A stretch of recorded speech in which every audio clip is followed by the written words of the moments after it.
Kevin Chris Kazura, from this little country in Central Africa called Rwanda, and I live in this small city, also in the middle of my country called Kigali. It's a pretty small city, but it's okay. I mean, no, it's pretty urban. I mean, we got skyscrapers and all of that. Well, like any other teenager here in America, it's just like most people look at Africa as this stereotypically poor area. But I mean, I'm generalizing saying this, but some other people just look at it as like the poor continent. But you have to look at it at every perspective that this continent also has like normal places just like here in America.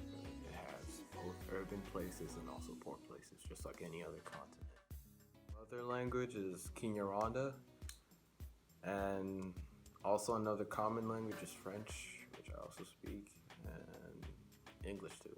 English is getting like really popular. It's been popular for like the last 5 years. Okay. Studying this boarding school.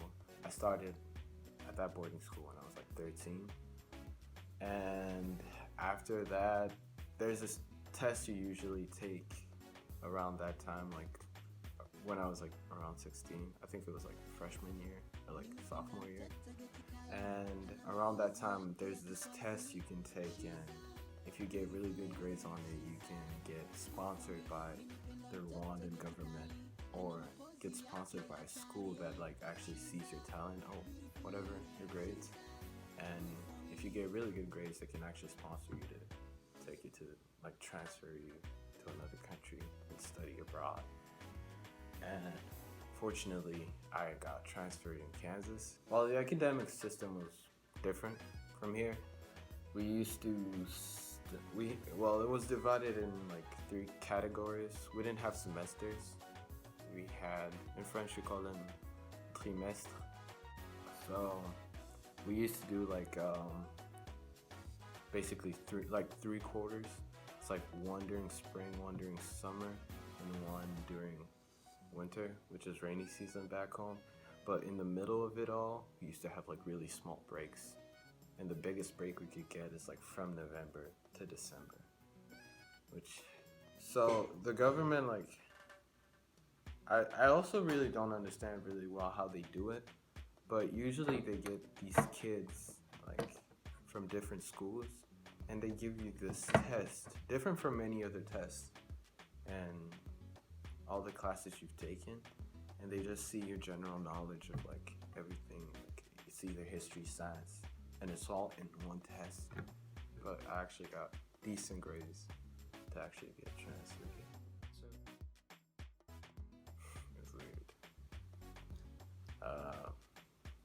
I don't know. I don't even remember, really. I just remember having this image of America as like tall skyscrapers everywhere, kind of like New York. But as soon as I got to Kansas, it was just like farm. It's like, what? You know? And I was in this really small town called Hayes. Everybody knew each other. It was just full of like farms, small buildings and all that, and I was like, oh, this is not what I expected. The people were nice, and we were like, it was a really diverse city, because I wasn't the only one from like a different country. We had a bunch of people from Korea, China, India, and I got to like familiarize with them. Okay. So I got to be like really good friends with them, and I got other friends in Hayes who were like local citizens. I didn't think it was gonna be that diverse, because everywhere I would go, I would see like different like ethnic groups, races, and I was like, oh, I only thought it was gonna be white. But that was also the perspective I had before coming here. I used to look at it as just like the white country, but as soon as I landed here, I was like, oh, it's just like any other country. Because back home, we also have very many races. And it's just the same. It's just the same everywhere. They transferred me in Kansas It was a small Catholic school, really small city too. And I studied there for 3 years. I went there in sophomore year, junior year, senior year, and after that I got here. Most of my times back home as a kid, it was like either playing soccer outside or coming back home and watch TV. After that, like as soon as I got here and like people started noticing my height, they were like, "Oh, you should play basketball." And at that time, basketball was just like a sport I just like looked at.